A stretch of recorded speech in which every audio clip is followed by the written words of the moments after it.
all in here and we're social distancing, but it does feel good to get back into the swing of things.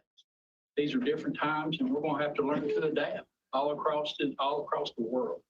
And these are things that we're just going to have to do. But it is a pleasure to be here with everybody and have everybody on board. First, we'll do the prayer. Does anybody want to do the prayer? Any volunteers for that? I'll do the prayer, and Commissioner Yeager, you want to do the pledge? Sure. Okay. All right, stand, please. Our most gracious and heavenly Father, thank you so much for your Son, Jesus Christ, Father God, and all the blessings that we get to give to salvation, Father. Father God, we just ask that you would just bless this nation abundantly, Father God, and just lead us. Father God, through you is the way that we'll come to this. In your name we pray. Amen. Okay, where's the flag here? All right, join me in the pledge, please. I pledge allegiance to the flag of the United States of America and to the republic for which it stands, one nation under God, indivisible, with liberty and justice for all. Jeff's having trouble hearing there. Brian, he indicated he can hear. Who is Jeff? Jeff. Jeff Travolta.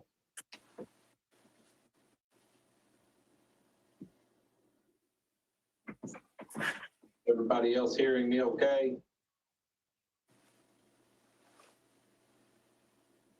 I think it's just Jeff. Annette, could you call the roll, please? Yes. Commissioner Wandale? Here. Commissioner Jameson?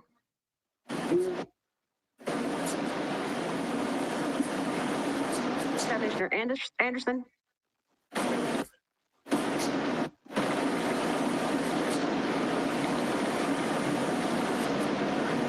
Commissioner McCamey? Here. Commissioner Yeager? Here. And Commissioner Isbell? Present. Commissioner Creasy? Here. Commissioner Meade? Here. Okay. And Josh Anderson, is he with us? Here. Okay, everyone's here. Next is approval of agenda. Motion to approve. Second. Oh, we need to add. Yes. Add. I'd like to add, under appearance of citizens. Ponderosa Zoo wants to make a statement here. I'd like to add them after appearance of citizens, if we have any. Second. Second. Any discussion? Would you call the roll, please?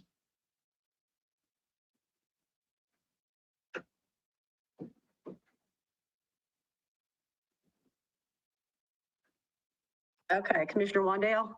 Yes. Jameson?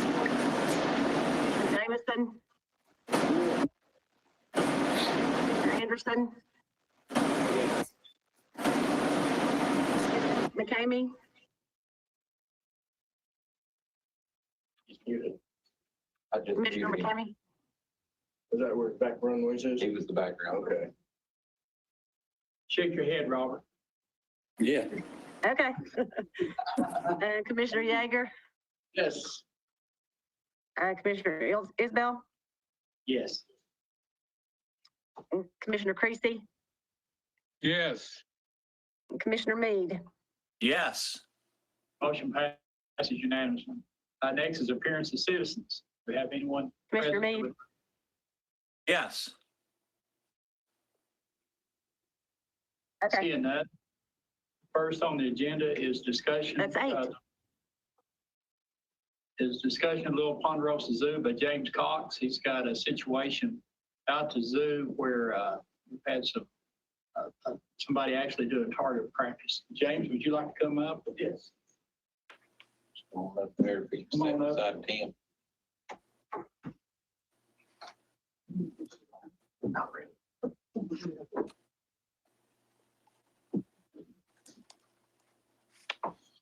Chris.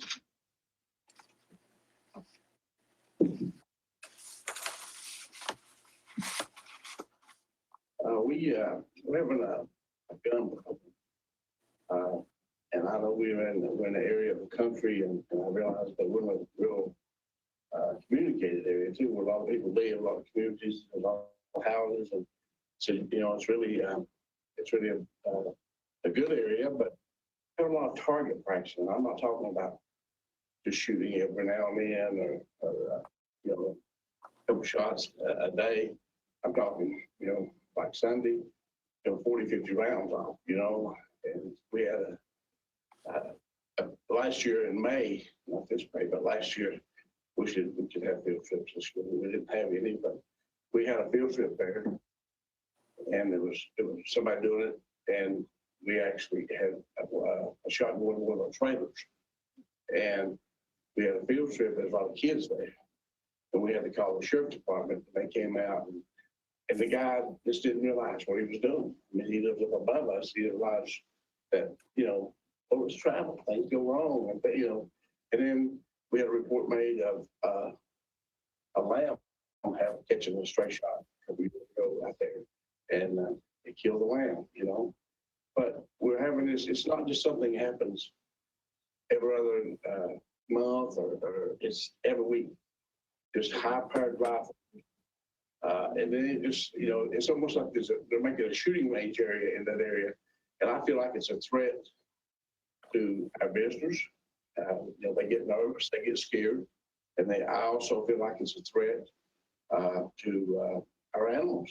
I really do. I mean, ricocheting, stray bullets, stuff all in here and there, and I come to you guys, for advice. I come to you for help because I don't want to have to come down here one day and explain why we had a kindergarten shot or something went wrong, or we had a group there, but I don't.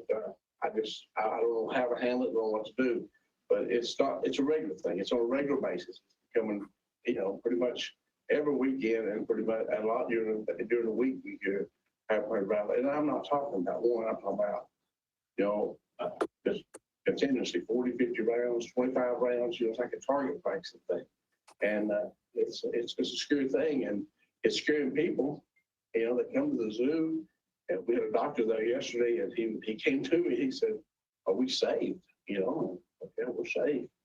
It happens every weekend, but I mean, people. We live in a society where people get shot, and the sheriff knows, and Chief Galloway knows about all the shootings that they deal with, and our state deal with, our country deals with. And when they hear that many shots, they get panicky. They get scared. So we're just. I'm coming to you guys for help. What can we do? I mean, if we could, during business hours, they could do that, or they have to be so many 100 yards away before they do that. Right on top of us. I mean, it's a bad situation, and I'm not angry at anybody. I just need to try to get a handle if I can. But Commissioner Meade? Yeah, this is a problem that's occurred over in my area too. But we went into this at some length with the law director and the state legislators. My lot line is on the county line out of Oak Ridge. And I have people down there that intentionally use the shooting to scare other people. And it's been well documented. The sheriff's been out there 20, 30 times, and they shoot hundreds of rounds within 100 yards of a wedding ceremony. Which that's what's been going on in the past. And unfortunately, we found out that this requires a change in state law, and that it is legal for anybody in the county to shoot target practice and mass shooting on their property, and there's not much that can be done about it. Now, it's funny, you can't hunt within, I think it's 150 yards of an occupied dwelling, but evidently you can target shoot in any range you want. And so this is going to have to be referred to our state legislature. I'm as pro-gun as anybody, but I don't think that you have a right to use a firearm to intentionally frighten other people or interfere with lawful business by being very close when you're doing a lot of shooting. We have shooting ranges, and those places have special exemptions. And if you bought a house next to a shooting range, well, you did that knowingly. But there's not, I don't think there's anything county can do about this, because we looked into this just months ago. And the sheriff's department said there's nothing they can do. It's not illegal for them to target shoot as much as they want on their property, even if it's close to an operating business and it's frightening people. It's going to take the state legislature, I think, to make changes. And I'm not sure how much cooperation we'll get. Mr. Chairman, this is Jay. Can I make a statement on this issue? Yes. If you would, just refer this matter to me and the Sheriff Barker, and I'll go speak with him. There's some options that we can utilize that are currently under the law. And I'm sorry for what's going on, Mr. Cox, but I'll be glad to work with the Sheriff's office. If you would make a motion just to refer it to me, and I'll meet with the Sheriff and we'll go over our options. Thank you. So moved. Second. Have motion second. Any discussion? Yeah. Tim, when Mr. Cox speaks, can you have him to have the mic a little closer? Commissioner Wandell, did you want to speak? Okay. And the sheriff and chief deputy is here with us too, in the audience. If anybody's got anything they want to ask them. Commissioner Anderson. Thank you, Mr. Chairman. Is this just one neighbor that's doing this regularly? Several people? And do you know if anybody's in two different places? So have you talked to the person involved? Yes, we have. Yes, we have. You have. Those microphones are not hot, guys. Just speak up as good as you can. I'm getting several people are saying it's a little weak, so if we could just speak up. And we're not getting, we've not, it's not been successful. Stop. Do you know if they're charging anybody fee to shoot their? I don't think so. Yeah. I don't think so. Okay. The mics are not Commissioner hot. Meade, did That's- you want to Your mic's speak? right there.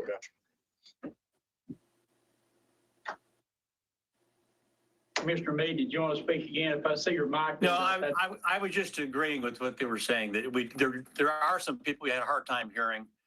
I think we need to go ahead and vote on the motion to move this to the law director. He apparently recently has found something in state law that may allow us to move ahead and put some controls on this.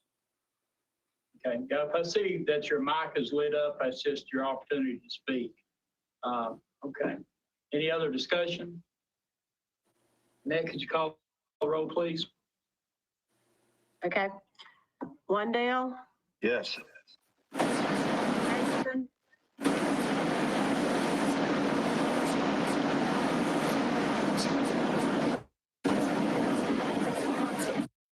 I couldn't hear.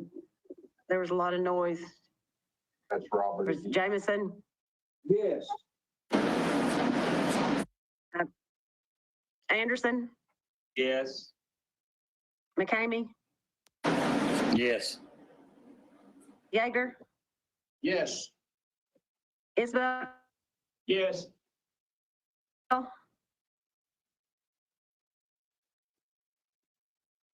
Say that last again, Annette. Isbell, Yes. Creasy, Yes. and Meade. Yes. Motion passes unanimous. Thank you all. Thank you all. Thanks, James. Mayor Frank.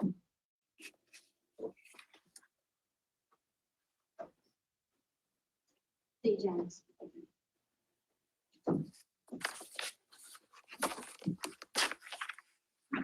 All right, thank you, Chairman. As I'm speaking to here, Brian, is that correct? Yes, there's your mic. Okay, so last month at the operations meeting, you all authorized us to move forward with the establishment of a committee in light of COVID-19. We kept that committee small.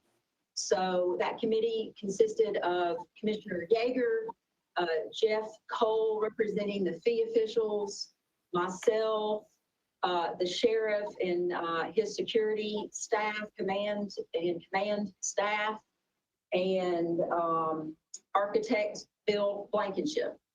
And so what we did is we reviewed the assets, the setup. We spent some time meeting to go over what would work best, what the problems were. And Bill and his team went back and developed several concept designs. And then we convened another meeting where we all reviewed what would work best. We took into consideration and into account,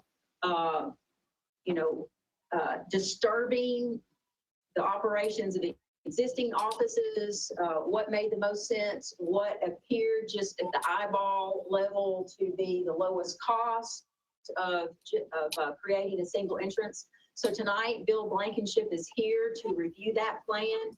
Brian has it available on the screen, and then Bill also has, for members here, he's got a plan there on a board. But Bill, I will turn it over to you, sir. Okay. And you'll have to speak loudly because we don't have mics. Stand. There's the microphone right there.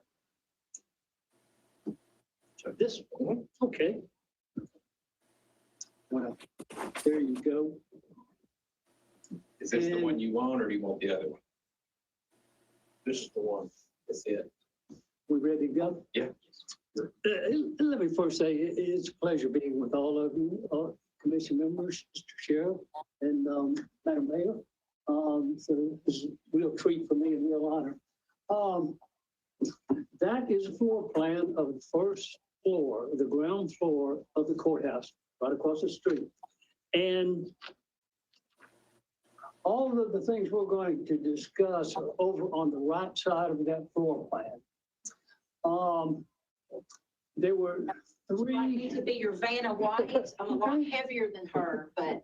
There were three options that were strong contenders, I'd say. All three of them were over on the right side. I call that the east side of the building. The first one that we studied was down, show the lower corner, please. Yeah, down very close to the entry stairwell.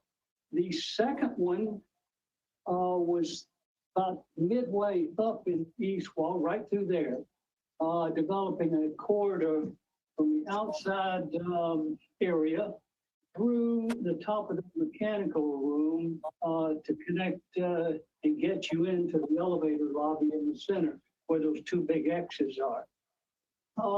And then the third one, which proved to be the winner and had the most advantages by far, show the upper northeast corner, as we call it.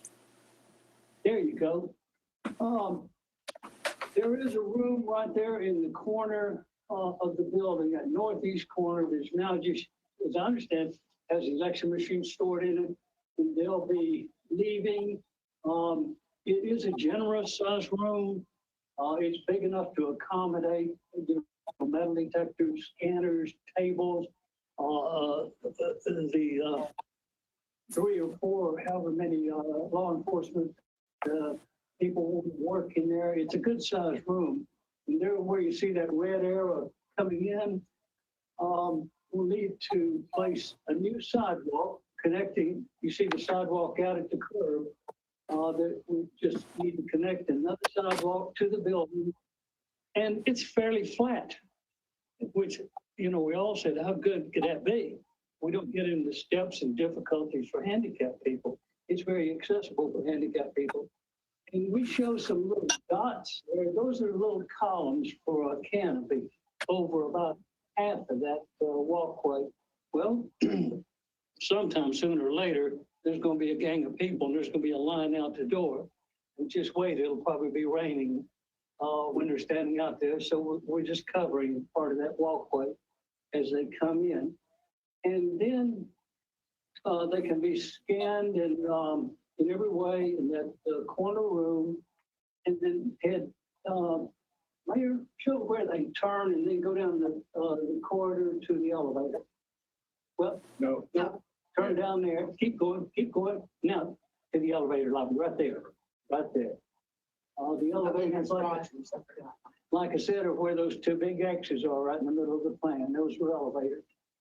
And then once you do that and you, check everybody, for weapons or whatever, at that entrance, the other 4 exterior, stairwell doors can be locked and not accessible to anyone from the outside. And, let's see. Once you leave, you're ready to go. We have designated an exit area. Right through that room, you see, there is, such a, sofa and chairs. If someone has to wait on somebody who's upstairs, wait for them, they can sit down there, and rest their legs, before their buddy comes along, or their husband or wife. And then they leave. You know, the petition between the income security room, that's it. We're showing that as all glass now. It seems to us like, the sheriff's people in the hearing room need to see what's going on in that exiting room. For instance, if John's in that room about to exit and he just holds the door open for Tom to come in, you guys need to see that in the adjacent room. So there's plenty of glass in that petition. Also, we show one area, raise the plan just a little bit.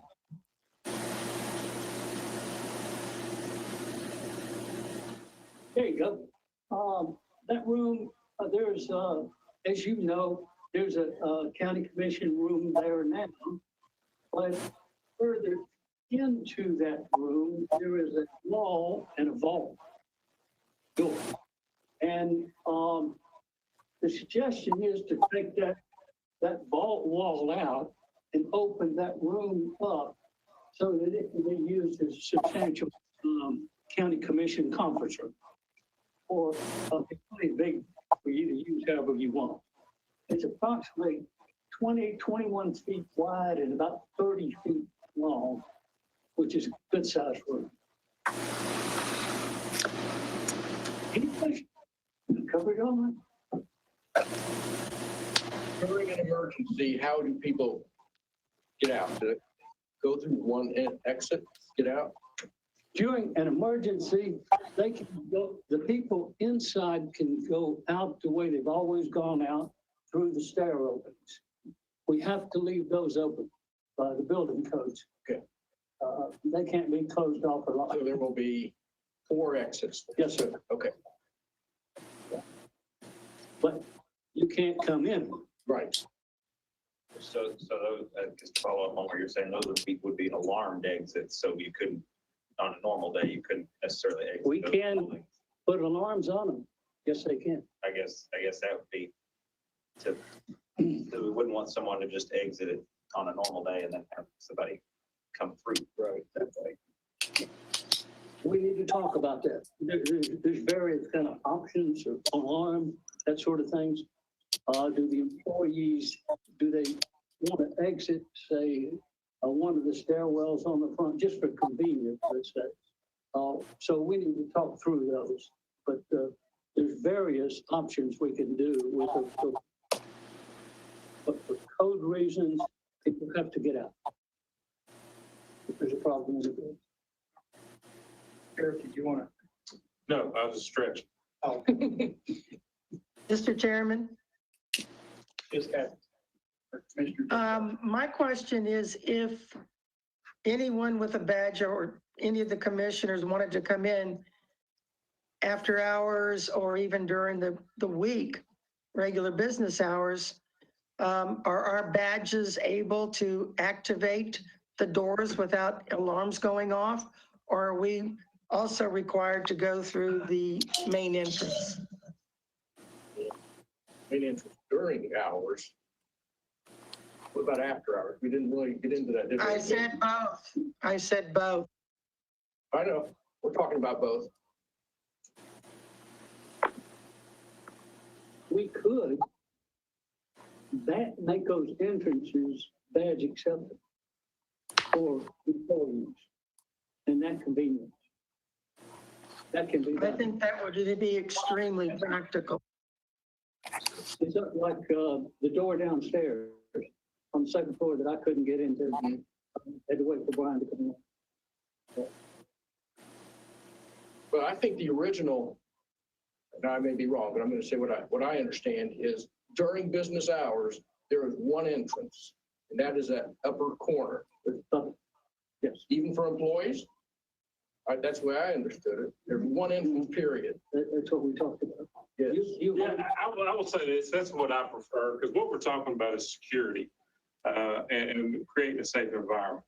That is exactly what I would prefer. But of course, we're open to suggestions and discussion about whatever makes most sense, whatever works best. But if we're going to go to the trouble of truly creating a one exit, one entrance, we need to do it right or not do it at all. That's my opinion. I agree. Well, and to Commissioner Denenberg's point, Commissioner, one of the things, Brian, can you go back down? Yeah. So when we were talking about this, Commissioner, so for instance, in Roane County, they have their setup. They do allow employees to bypass. Those are decisions that can be made by the Sheriff's Department. So they recognize Commissioner Denenberg coming in, that's addressed there. After hours would be another matter, and that would be badge access for who has to 24/7 access and is it on file with the Sheriff's Department. But during the day, one of the reasons this particular location works best is employees, a lot of them park in the back. And the front entrance was not a popular idea for the employees for that reason. And so that would just be most convenient for them, for those coming off the hill and those coming from the back. But for a security reason, everybody on the committee recommended we just do the one entrance. I can certainly see the justification to that. I'm just thinking along the lines of practicality during the working hours, because you constantly see people from the third floor going over to, excuse me, the Jolly Building. You see, Jeff's people also going over. And, as far as time constraints are concerned, it would just be more practical if there was some way to efficiently and safely monitor those people who would have access other than the one entrance. But I certainly understand the sheriff's concern of having just the one. Yeah, that's why we talked about, Commissioner Denenberg, that's why we talked about, for lack of a better term, the express lane for employees and badged employees. It's what they would be subjected to would be a lot less than your general traffic that would be coming in and out of the courthouse. One of the problems that I think historically you'd find anywhere that has one exit, one entrance, whether it be a courthouse, the airport, or hotels or whatever, is that when you allow access by the employees to various doors that the general public doesn't have access to, they tend to prop it open for one another or slide outside for smoke breaks and things like that. And it is to a degree a little bit inconvenient, but the whole purpose of one exit, one entrance is to control the flow of traffic. And I understand that, Sheriff Parker. But I again, certainly understand that. nothing is set in stone. This is the result of a couple meetings and what we believe at this point is best. But we're open to more debates and more conversations about it, for sure. Thank you very much. I have a question. Go ahead. This is Commissioner Tracy Scott. Sheriff, I have a question for you with regards to after hours. As an example, I have fire commission. It's only every other month and it's at 6:30 at night. I can't wrangle anybody in that building if I'm in a meeting and there's 20 people in the meeting. I don't know who's accessing the rest of the building after hours. And if it's going to be on my badge and on my name as to who's in that building and what's going on, then I'm not going to be at the meetings. It's not, it's going to be hard, I understand, to figure out what we're going to do and how we're going to do it. But there's got to be an eye on those cameras at the same time. Over in dispatch, they have screens where they can monitor them, and they need to monitor. Yeah, as well as during the daytime, don't forget, you've got deliveries that come and go as well. And they're used to going to the back of the building, and sometimes not only do they park there, but they also go in through the doors on the back sides. Yeah, so to try to break that down just a little bit, I see exactly what you're talking about, and that's a prime example of why we're having these conversations. I believe that, for example, near the Fire Commission, there's a couple different ways, just shooting from the hip, that we can address that. The parties that are on this Fire Commission, perhaps we could give them an ID that makes it accessible only for that meeting. Because now we're going to have control, literally, with just a keystroke of turning doors off and on. So maybe it's something we plan for ahead of time. Maybe it's something that we can have a deputy present to make sure everybody gets in the building. We have a lot of options when it comes to that. Now, when you're talking specifically about the loading, we discussed that in these two meetings we had. Because the loading dock, some of the items need to come through the loading dock. And again, that's something that's pretty easily addressed through our courthouse security, to where we set up protocols and procedures to make them aware of it and allow people in that way. We clearly wouldn't expect UPS delivering a desk to come through the one exit, one entrance. It just wouldn't be very feasible. So we've discussed that, but that's kind of, at least in my opinion, until we get the concept down, that's the finer points that we have to work out once we agree upon one exit, one entrance. And I appreciate that. I mean, from the years that I worked at the law firm out in Knoxville, I got accustomed to what I had to do before I got to the Knox County courts, what I was allowed to take and what I wasn't allowed to take. And going over to Roane County, you can't even take a cell phone in there unless you're an attorney or you're an employee, which I like that idea as well. I mean, after all, you can't have phones going into our courts.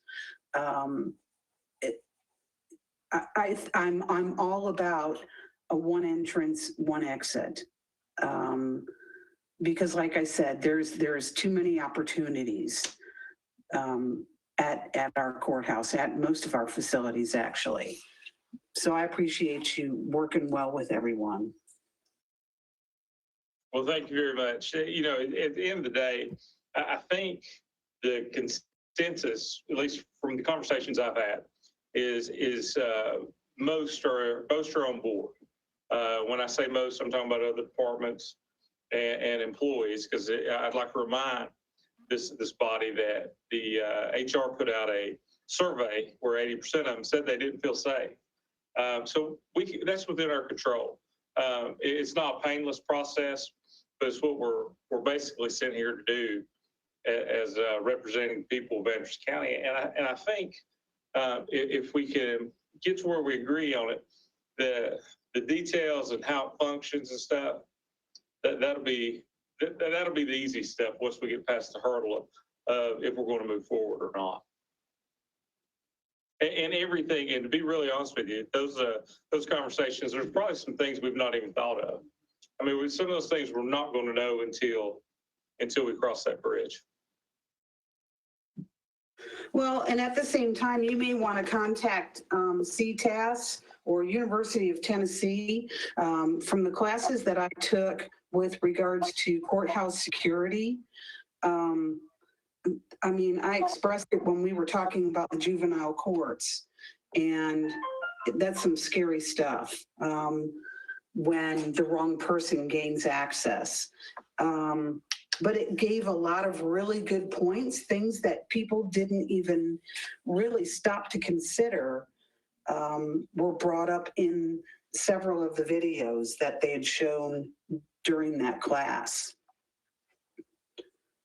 Yeah, that's absolutely true. We've also, about a year ago, a conversation came up, and we reached out to the Tennessee Sheriff's Association, and I inquired about what counties have one exit, one entrance to their courthouse. And it really, the majority do, but it varies upon the building. Do they have a justice center? Do they have a courthouse with satellite locations? How spread out are you? All that comes into play. And each building can be very different. What we, by a simple, the way a building's put together, Division II and juvenile court, it's kind of already set up one exit, one entrance. It just need to be tweaked to a degree. But again, the courthouse with 4 separate entrances, a lifetime of people being accustomed to entering one door. I do it myself. I mean, I go in and out the same door almost every single time I'm in the building. But I think it's something that we can change, and I think it's a really good thing, and I think it's definitely something we need to do. Mr. Chairman, Yes. I appreciate the work committee's done and what they brought forward. I guess my question is, would it be appropriate to make a motion to forward this to the security committee for their review and input, and they can have all the discussions on all these items we're discussing and then report back? Would that make sense? I see a thumbs up from the sheriff. Okay, I'd like to make a motion that we forward the work from the committee, which I'll be supporting, but I'd like to have the judges weigh in and the security committee give some feedback. So I'll make a motion to forward the work from the architect, Bill Blankenship, to the security committee for their review and their recommendation back to operations or straight to full commission. That's my motion. Okay. A motion, we have a second. Second. Mr. Creasy, do you want to speak? Yes, I'd like to amend that and add the ADA committee as well. They need to review that. I think that's a great idea. Oh, I support that change, including the ADA committee. Thank you, Commissioner Creasy. I apologize. Thank you. And can I ask one question while under discussion? Is this entrance in red where the air comes into the building with a door on the top right corner of the drawing? Is that the entrance? Yes, sir. That's across the street from Dr. Bible, isn't it? Yes, sir. Yes, and Commissioner Creasy, we did talk about also bringing this to the ADA committee, and in fact, the exit was designed specifically with ADA in mind. And so we're actually, because of the ESG project, able to take some of that room that now has, the chiller, boiler, whatever equipment in there. And we're taking part of that to do an exit that is fully accessible as well. But we will be bringing it to you, sir. And that is at the opposite end from where we're coming in now, where the ramp is. Yes, sir. Okay. So the new sidewalk would be ADA. It would probably need little to no slope. It's flat there already. You're correct. So, but we would need to make any cutouts on the sidewalk or address that. We don't know what that looks like. We haven't gone to that next level yet. it'll be completely wheelchair accessible then, no steps or, Yes, sir. Correct. It'll have to be. okay. Yeah. And Commissioner Creasy, it actually, with what Mr. Blankenship's done here, correct me if I'm wrong on this, but it actually gives the potential for 2 exits as opposed to 1 for ADA folks. The original one we have now and then the new one. That's correct. That's correct. Thank you for that consideration, and we'll, so the ADA committee will get a copy of this print and the drawings. Yes, we can bring this, but Commissioner Creasy, this is a concept design, so, you know, your motion on the floor is to take this to the security committee, but we also wanted to, we can do that first, but we wanted to be able to do the next step, which would be a design and actual, you know, cost estimate for the commission. So we can take that next step after it goes to the security committee. But at that point, at that level, it would have more details, correct, Bill? Yes. We'd have to get into, Definitely. yes. This is just a concept drawing, for entry and exit at that corner. Next is the detail. Yes. That's the next step. Thank you very much for the comments and the consideration of letting ADA be involved in the design. Thank you. Up next, we Mr. got, Chairman, and I can't see anybody's mic lit up, so you'll just have to speak out. Chairman Isbell, I just wanted to ask, since if they do move the entrance down that far, is it possible that the handicap parking spaces could be moved? Yes, and as we were dealing with the transition plan that we had to do with TDOT, I have discussed changing those spots anyway with the city of Clinton because we do have a lot of need.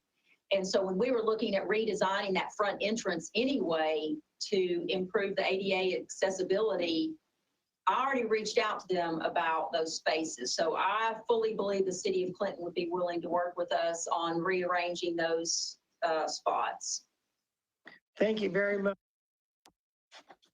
Yeah, Mead here. Hey, I just want to make a quick comment. What this is going to require is that any period of time that the courthouse is open for a public meeting, it's going to require the same coverage as during the day. There has to be people to cover the door. There has to be enough armed security to respond to any violent event. And I would say that any ability to bypass the security entrance by anybody has to be very carefully screened because one of the things that we talked about was, you know, gee, what if we had a violent employee that was disgruntled? And so we can't really just let employees come in another door. They have to go through the screening. I'm as pro-gun as anybody. I think you all know that. But if you're going to have an area that is considered secure, it has to really be secure, not just be security theater to make people think it's safer when it's really not. Thanks. Amen. Anyone else wanting to speak? Okay, we have a motion and a second. That motion is taken to security committee and to involve the ADA committee. Annette, could you call the roll, please? Yes. Wandale, Yes. Jameson, Yes. Anderson, Yes. McCamey, Yes. Yeager, Yes. Isbell, Yes.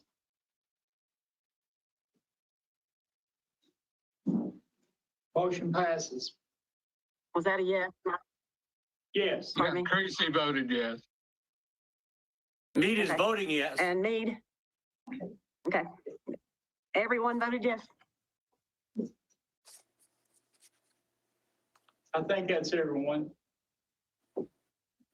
Yes. Motion passes unanimous. Next is status update on the Oak Ridge General Sessions MOU requested by Commissioner McCamey.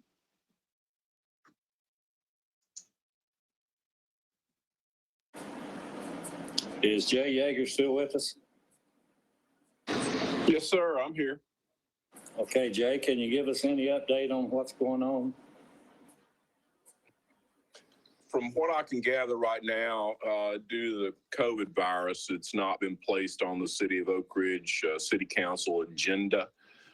We've been told that it's laying on the city manager's desk, and they believe that they've committed to a 5-year deal at $30,000 or $35,000 a year back in 2018. I don't know that I have a copy of that, but I believe it's in their city council meeting minutes. And if you don't mind, if you would refer this issue to me, I'll contact the city manager and Ken Krasinski, the city attorney, and get a formal update and get a copy of their minutes and see where we're at on this, and see if they plan to present our MOU to the city council. Okay, I'll make that in the form of a motion then to refer it to you. You know, we approved that in January, 2 months before we started meeting electronically. So I don't know, they should have done something with it, placed it on their agenda at least to talk about it, but they failed to do that from what I understand. I've tried to follow their meetings and can't see any discussion about it. So I will make a motion to refer it to you and for you to contact them, see what their intentions are. Thank you, sir. Second. Have a motion second. Any discussion? Commissioner Meade, No, I just seconded the motion. Commissioner Creasy. Yeah, they're presently operating under agreement that we have now of the 3,000 or 3,500, whatever it is, 35,000 a year, 30,000 a year. They may have not visited that in the urgency that maybe McCamey wanted. Not realizing his urgency. But we're in an agreement now. They're making payments, and I don't see a rush. They've been under a lot of business with this virus and other activities in the city, taking care of that. So I'm sure that has delayed the urgency somewhat. So I'm a little more lax than what I think one of my other commissioners may be. Okay, go ahead. No, I'm fine. Thank you. Okay. Any other discussion? Steve, Meade, go ahead. Yeah, the thing I want to point out is the current law that addresses that court in Oak Ridge is very clear that the city of Oak Ridge is required to supply the courtroom and all the offices that are required to support that court. It doesn't say that the county has any responsibility for it. It flat says that the city of Oak Ridge is responsible to supply the courtroom and the offices required for the staff and judges. So we're not being unreasonable. We're covering a lot of the expense by having it in a county building. Mr. Chairman, Yes. I'd like to point out the 35,000, that was prior to us, appropriating $800,000 to remodel the ARC building. That was when we were paying rent on the Capiello building, which is now Taco Bell. And we borrowed $1.4 million and spent $800,000 of that on the court in Oak Ridge. And there's been nothing contributed by the city of Oak Ridge since then, other than $35,000. And that barely pays the utilities on that building. It's just not fair to the residents of Anderson County, Clinton, Rocky Top, Oliver Springs, and Norris to pick up the tab when the court is exclusively for the benefit of the city of Oak Ridge.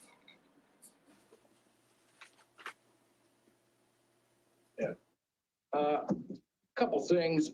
I'm not sure where that $800,000 came from, and I'd like Robbie or someone to come up with that number for me.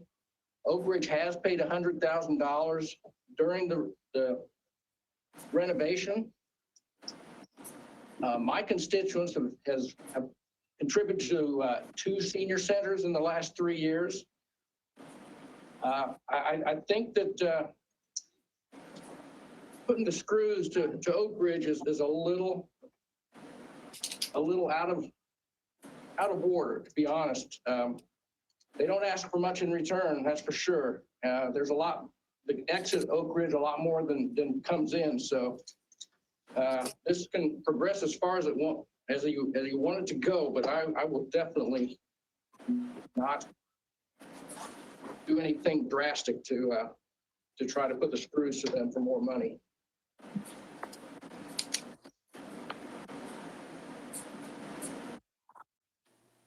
Mr. Chairman. Commissioner Creasy, yes. Yeah, and if I could make a second remark, I think the statement saying that the court only benefits Oak Ridge, I think it benefits all Anderson County citizens and benefits the court tremendously that we got another courtroom to be ongoing at the same time that the other courts are going on. So I think it's a benefit to all Anderson counties and benefits the county and makes the court system more efficient. And so I think that statement could be a little bit misleading to say it's only for the benefit of Oak Ridgers. It's for the benefit of all Anderson County and Anderson County citizens. Thank you. Anyone else? And the motion was for Jay just to approach the city of Oak Ridge for discussion. Yes, sir. That's the way I understand it. Thank you. Okay. All right. Annette, could you call the roll, please?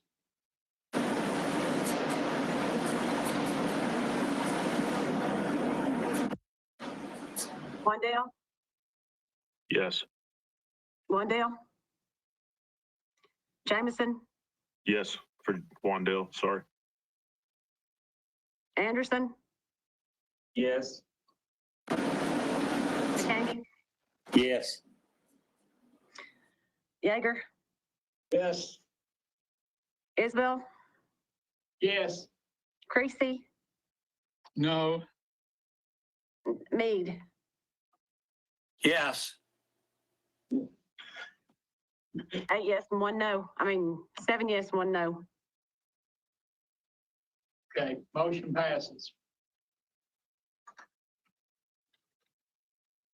Next is discussion of the East Wolf Valley Convenience Center, referred from County Commission April meeting. Mr. Chairman, is Jeff able to hear now? Yes, sir, I'm here. Okay, but you can hear us now? Yes. Okay, thank you.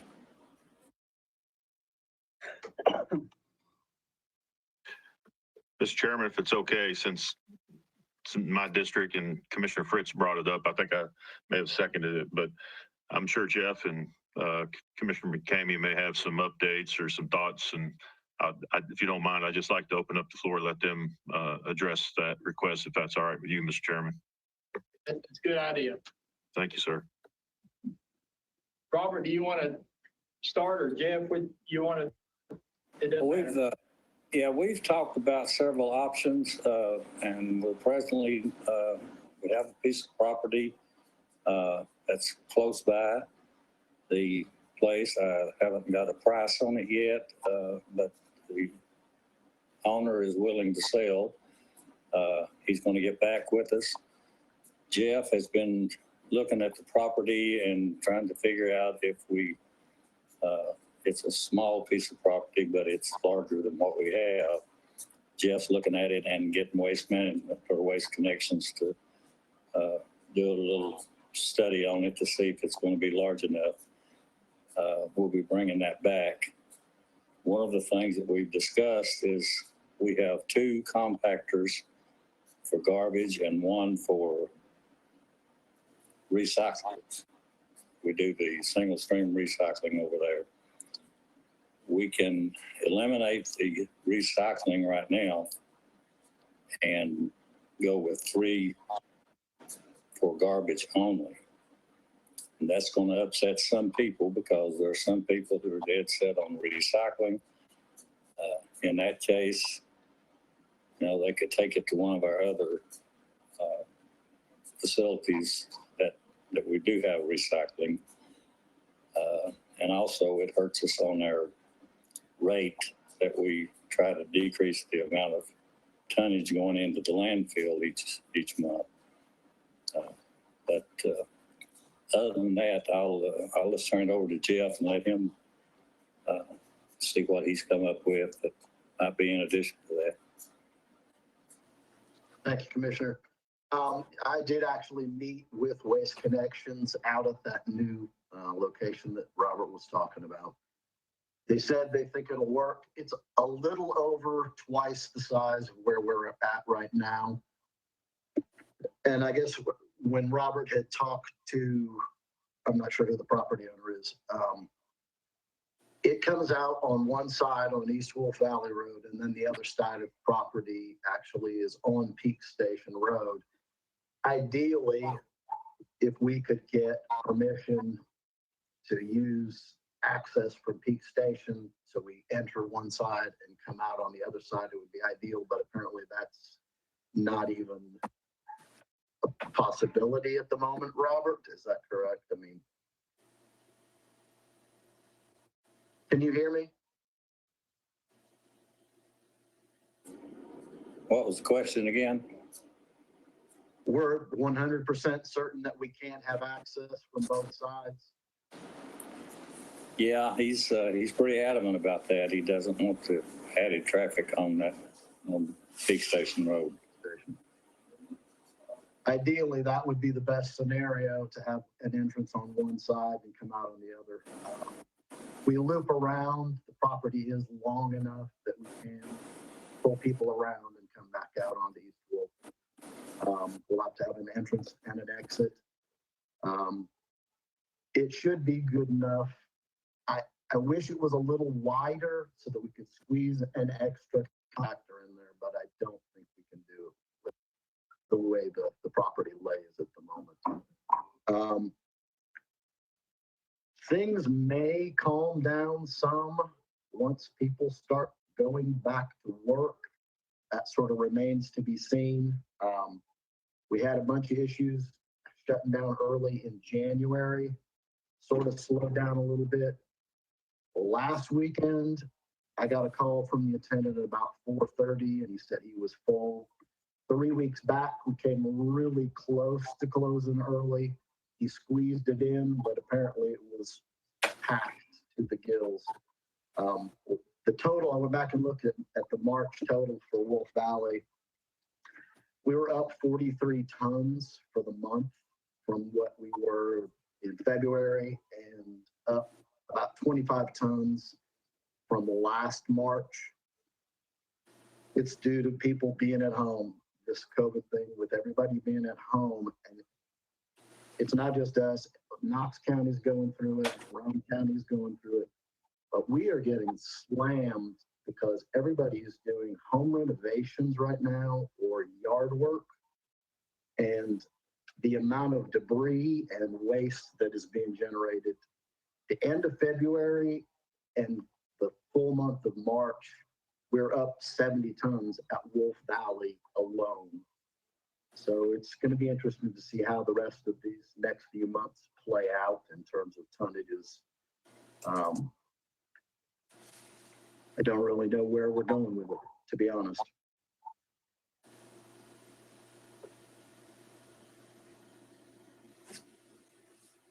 Any Mr. other Chairman? discussion?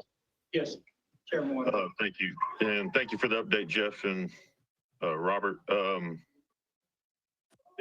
So you got a piece you're working on as a potential, and Jeff, I appreciate you looking at it. If there's any homeowners or property owners that have property that they would like to present, they would contact you, Robert?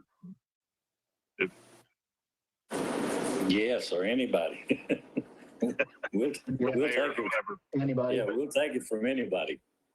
So just since this is being recorded and played again, we're looking for a new location for the East Wolf Valley Convenience Center. And again, you guys have been looking for a while. It's not like it's just started or anything. So I appreciate that. So Jeff, I guess to hear you say the idea of considering taking away. What's that? Go ahead. What's that? You're referring to the idea of taking the recycling out of the mix temporarily? Talk right here, it'll still pick you up. The meeting's still happening digitally. We've just lost the video in the room. Okay. We'll still have the meeting. Go ahead, Commissioner Wandale, if you want to finish. Thank you. And Jeff, yes, I was talking about the recycling container potentially being taken away, but before we get into that, and I realize that's an option, what's going on with recycling? Is it the same problems? Is it less recycling at Waste Connections or Waste Management, or I forget the name of the place that takes all that in? Is that dropped off too, or is that increasing? Have you seen a difference? With the exception of the glass, we've stayed pretty close to what we've been the last 2-3 years in a row. Glass was down 90 tons because we stopped taking it in July. Part of that was in the single stream mix as well. The market is crap, right? Pardon my language. The market is not good right now for any recyclable materials. Okay, and then I guess the last thing on the recycling, no, I guess that answers it, but I appreciate it, Jeff. Thank you, Commissioner McCamey. Thank you, Chairman. I don't think we need to make a motion at this time, do we? You guys keep doing your thing with this original owner. If there's any property owners in District 1 area that have some property available, contact someone at the courthouse and you guys can take a look at it. I don't think there's any action, Mr. Chairman, as far as I know, unless they need a motion. Mr. Chairman? Go right ahead. Commissioner Wandale, perhaps you need to tell the public what size property you would be interested in finding. Good point. And that's a good point. I'll let Commissioner McCamey or Jeff speak to that. Go ahead, guys. We'd like to have maybe 3 acres would be ideal, but this one spot that we were looking at is just a little over an acre, and it'll work. We're on 1/3 of an acre where we're at now, so an acre would give us 2/3 more. I would suggest 1.5 acres and up to 3 potentially. But if we really wanted to get into the recycling and have, a good recycling program, which we're required to have by the state, we would need 2.5, 3 acres. But just to increase the size of the garbage part right now, we feel like 1 acre, would be sufficient, but we would prefer up to 3 acres. Is road frontage a consideration? No, the only thing about it is, and I know y'all get tired of me saying this, but they're called convenience centers and they have to be convenient. That's one of the problems we've got with East Wolf Valley right now is the people that are west of our present facility at Glen Alpine are not using the Glen Alpine. They're not going east to the new facility. They just on their way to Knoxville, so they drop it off at East Wolf Valley because it really increased after we moved the Glen Alpine Center. Hey, Robert. So that's, 1 second, Yes. I'm gonna plug back up, sir. Hopefully it'll give us a minute here, it'll come back. We have visual, Brian. We don't. You're here in just a second. Hopefully. Commissioner Denenberg, probably, ideally, it should be on the sewer if possible. We should have access.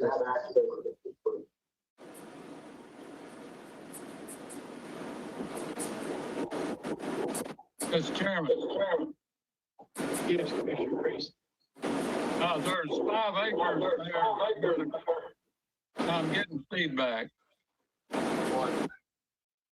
Everybody get your mics muted that it's not talking. Let's see. Okay, go ahead, Jerry.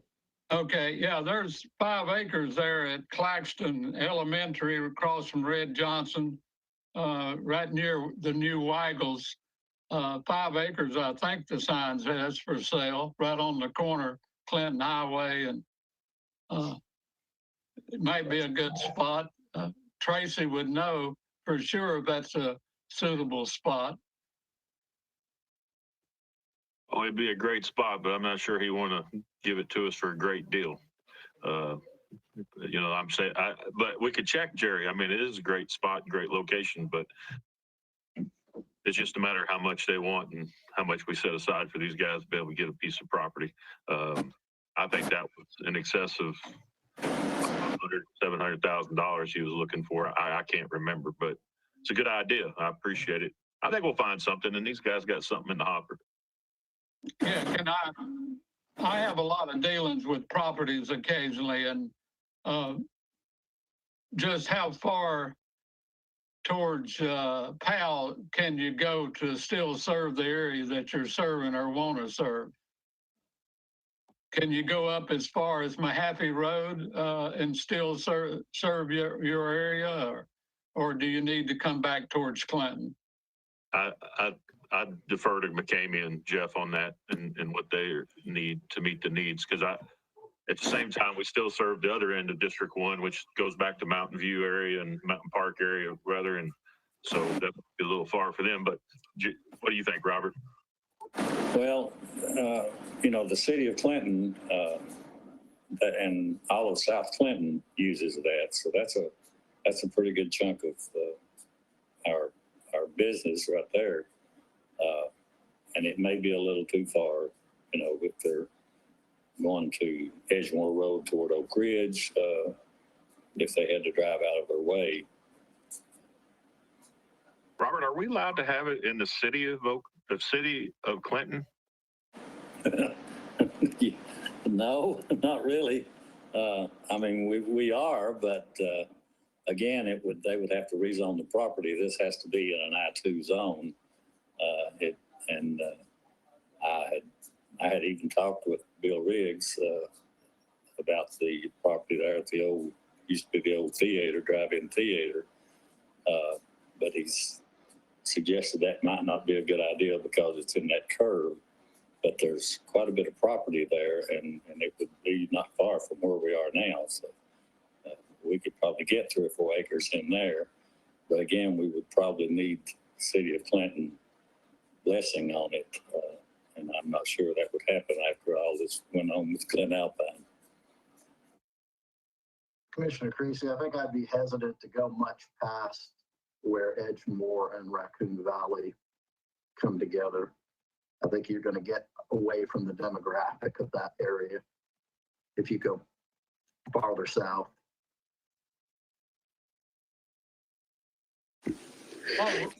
What would the ideal location be if we were going to put it on Clinton Highway? Exactly what the most ideal spot?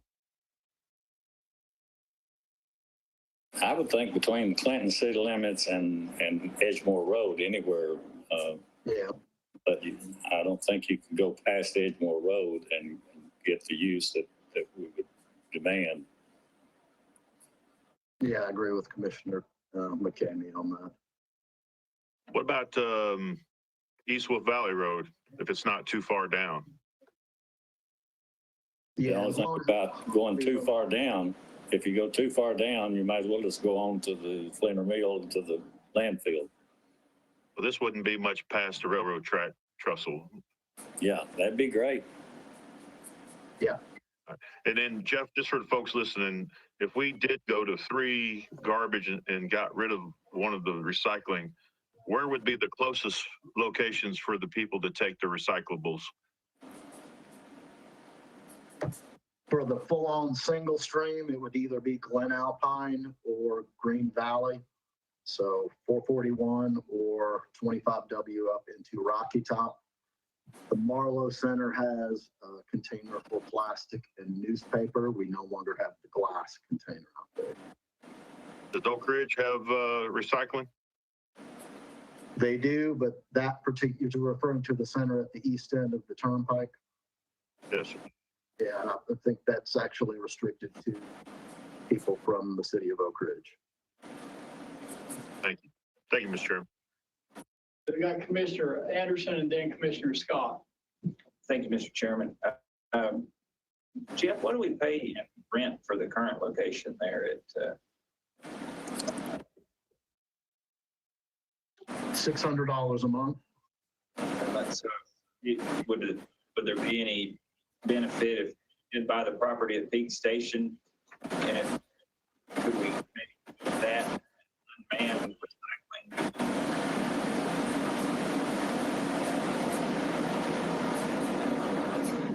I'm sorry, Commissioner Anderson, I could barely, you kept cutting out on me. Oh, okay. If we bought the acre near Peak Station and devoted it to just garbage and kind of had the room there, could we keep the current location for recycling only, so we still have close to 2 acres there? Would that be too much? Robert, last time we had talked with Mr. Barker about that, what was he asking for that piece of property?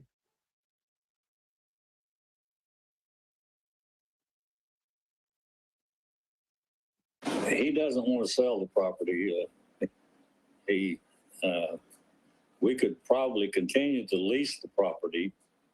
But the thing about our single stream recycling is that, you know, the people bring their garbage and their recyclables, so they would have to go from one to the other, and I'm not sure that would be an ideal situation. They can do it all while they're there. They drive through and the recycling's on their right and garbage is on their left. But if they had to go to another location, I'm not sure that they would be happy with that.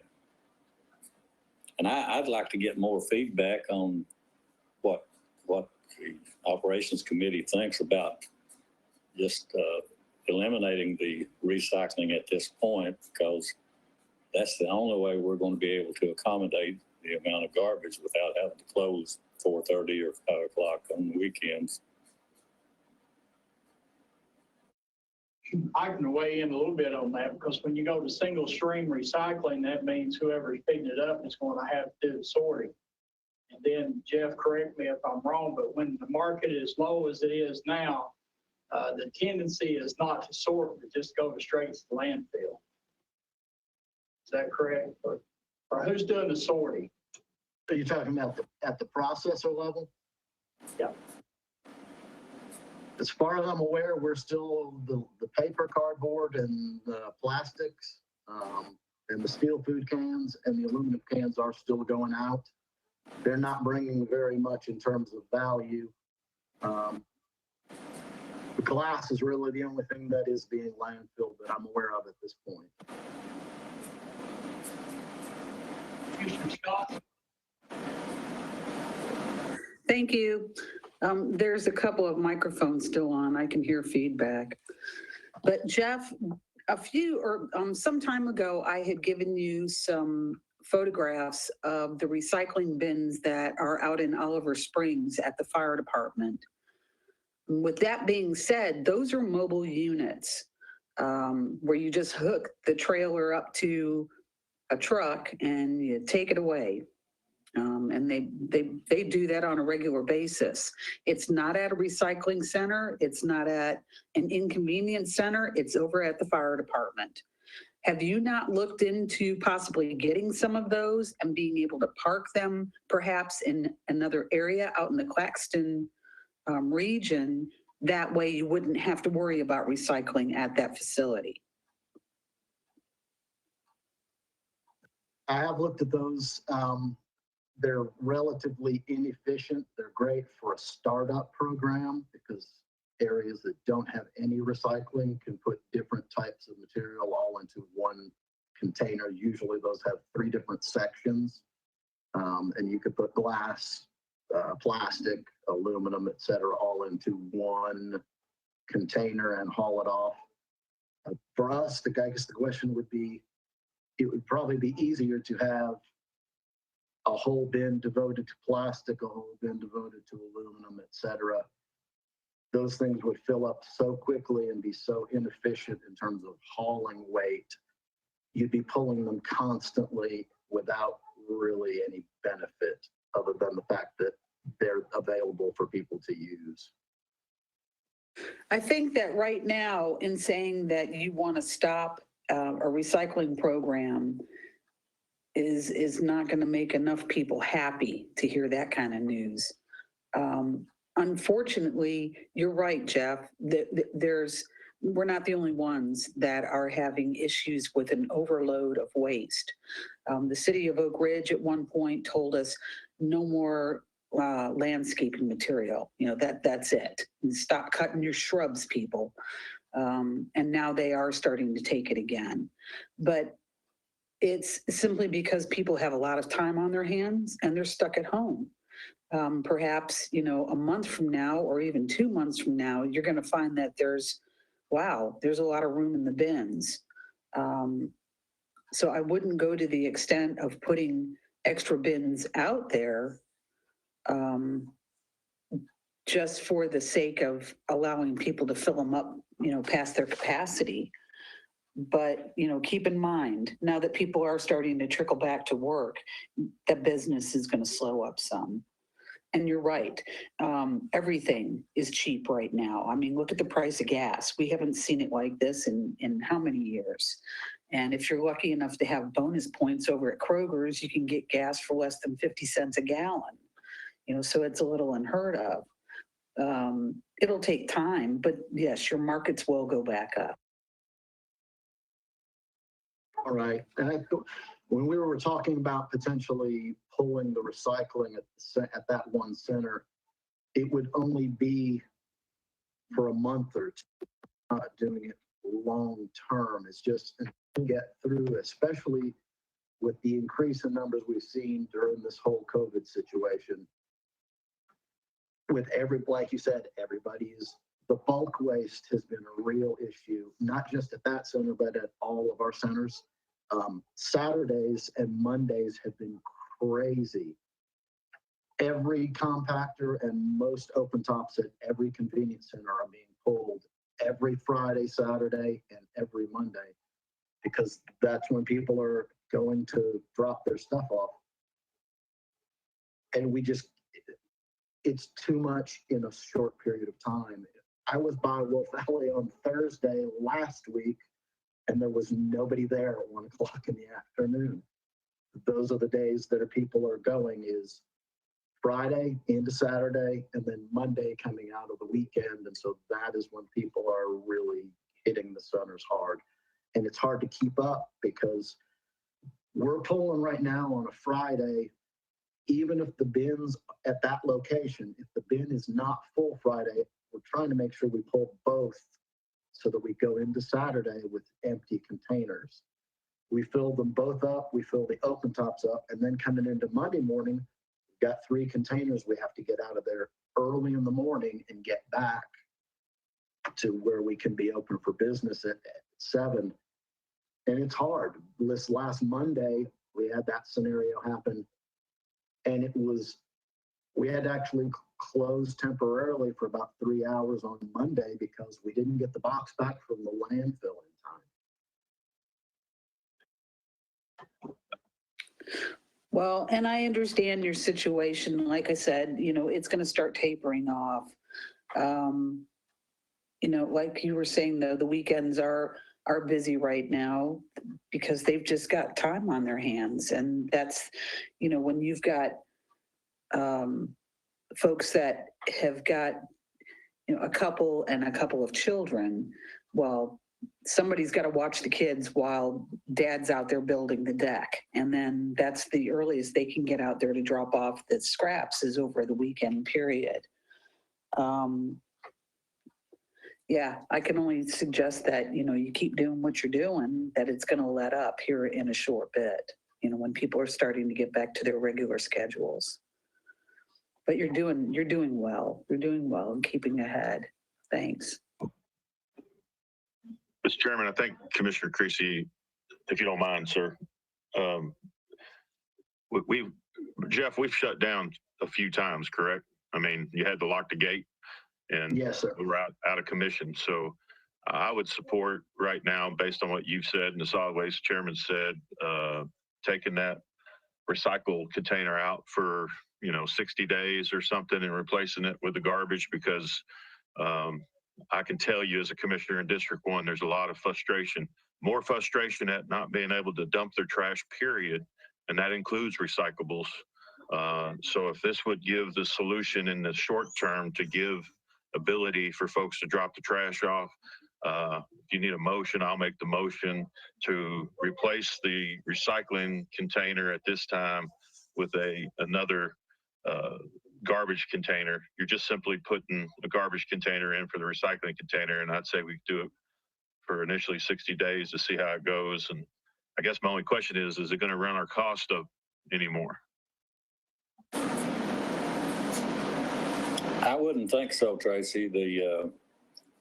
We pay a flat fee to pull that recyclable, and then we pay to have it separated.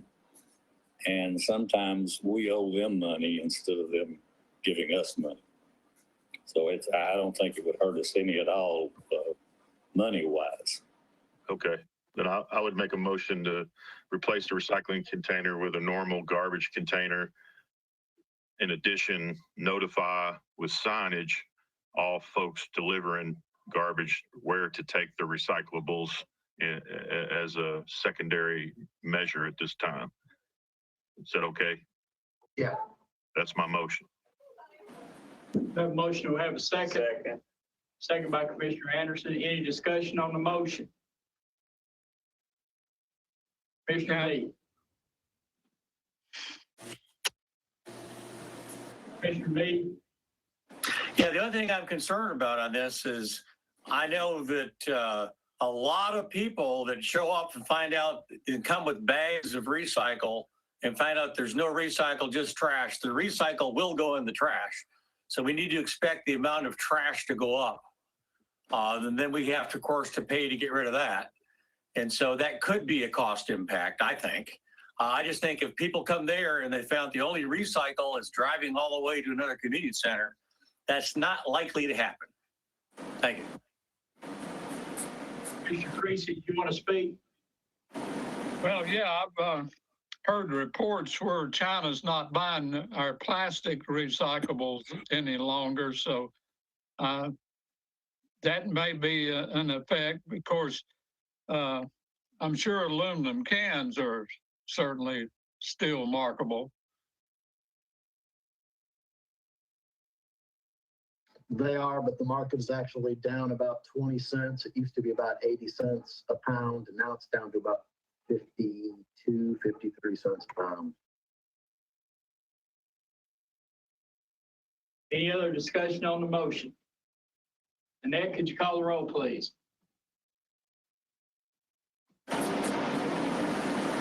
Wendell, Yes.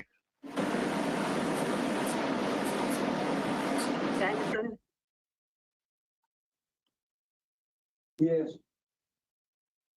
Anderson, Yes. McCamey, Yes. Jaeger, Yes.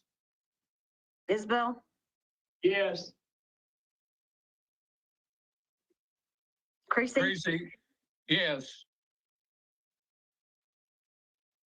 Mead, Yes.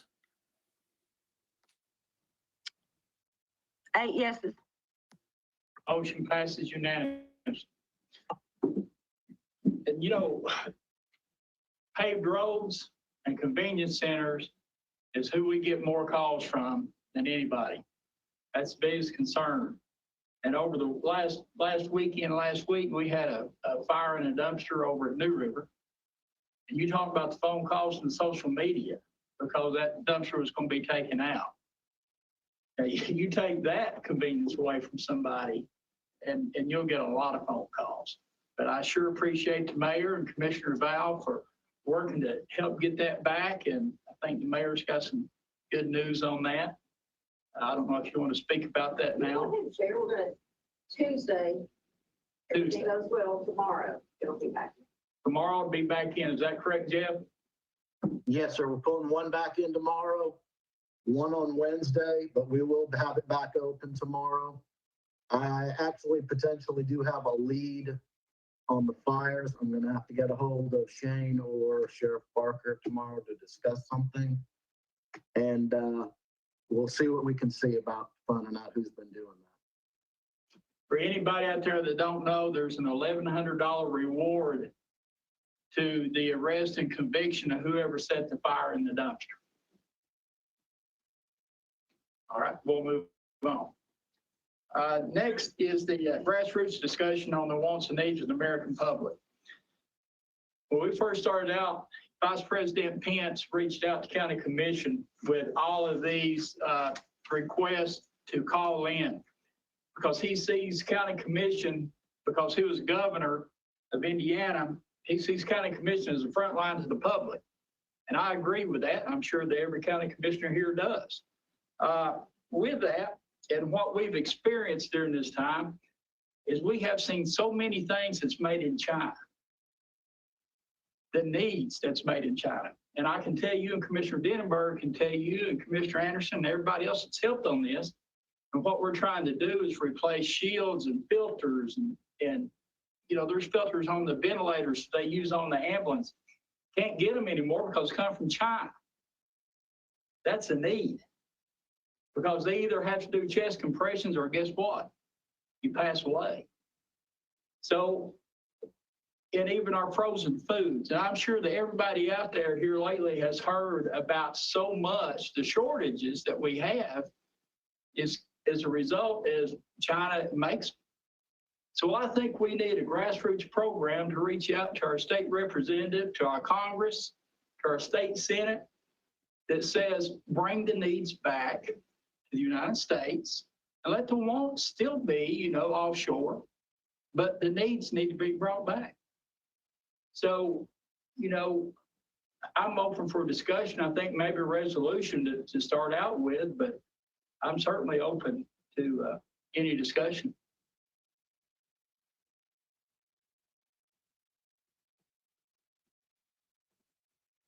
Mr. Chairman, Yes. having gone through the past couple of months working directly with EMS and some other very involved citizens with trying to provide PPE to a variety of entities here in Anderson County, this is something that definitely crosses party lines. There should be no party line involved in this.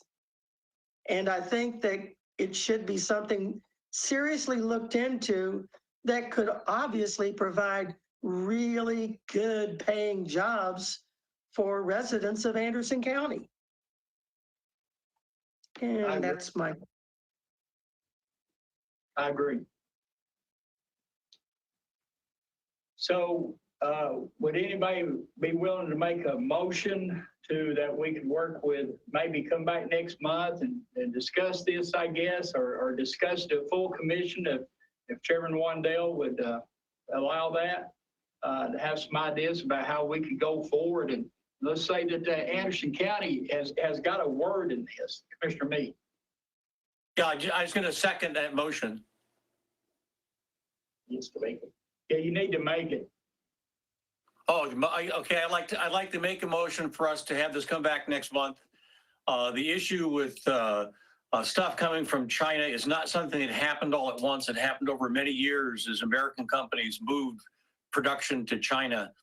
And I think we have to reverse that. And it's going to be something that's going to take a long period of time, because right now there are many things that come from China that are critical to our society. I mean, one of the ones is like 90% of all antibiotics in this country come from China. I just think that was an oversight by the people in government that probably saw it because they were getting funding from large companies that wanted to move to China. I just think there's a lot of critical things. If they're critical, then we should have a supply of them in the United States that can't be interrupted by an adversary. So I make a motion to go ahead and for us to look into this further to see what kind of actions could be taken even on a local basis. I recently was just looking for some car parts. You know how hard it is to even find, you can go to a major US company and order their parts, and when they arrive, they're made in China. It just really bothers me.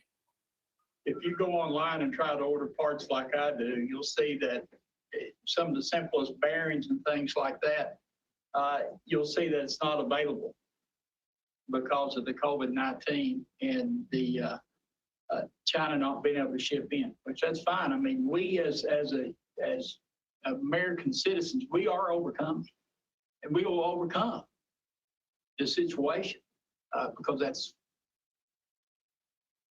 what's inside us. We have a Mr. motion. Chairman, Yes, Commissioner Denberg. just very quickly, I would really like it if our Chamber of Commerce could certainly start looking into items that currently are coming from across the Pacific Ocean that could easily start up manufacturing right out here on Eagle Bend or other places within Anderson County, because I'm sure there are certain items that we could entertain and absolutely make here in Anderson County and then start getting our people back employed with very well-paying jobs. I agree. We have a motion. Do we have a second? Second by Commissioner Anderson. Do we have any other discussion? Commissioner Creasy? Yes, sir, Mr. Chairman. If you're looking for a resolution, I recommend we send this to the Legislative Committee. Let them come up with a resolution, work with the law director, and then present it on to County Commission meeting. Good idea. Good idea. So we have a motion, a second, to come back to operations, discuss this again, and then probably go on to Legislative Committee. Any other discussion? Yes, Nick, could you go ahead, Commissioner. Thank you. I'm going to support this. I like the idea. I just want to be very cautious, and I understand the legislative and committee will. I like what Commissioner Denenberg said about the Chamber of Commerce. Obviously, we have many companies here that are from other countries, such as SL America, ISN, and others, and I don't want to alienate any of our current major manufacturers with the idea that we're going to go out and so it's all how it's worded and how it's positioned, and I'm again going to support this, but I just want us all to be aware that we have major investment in Anderson County, such as those entities, and I don't want to get the impression that we're not supportive of those entities.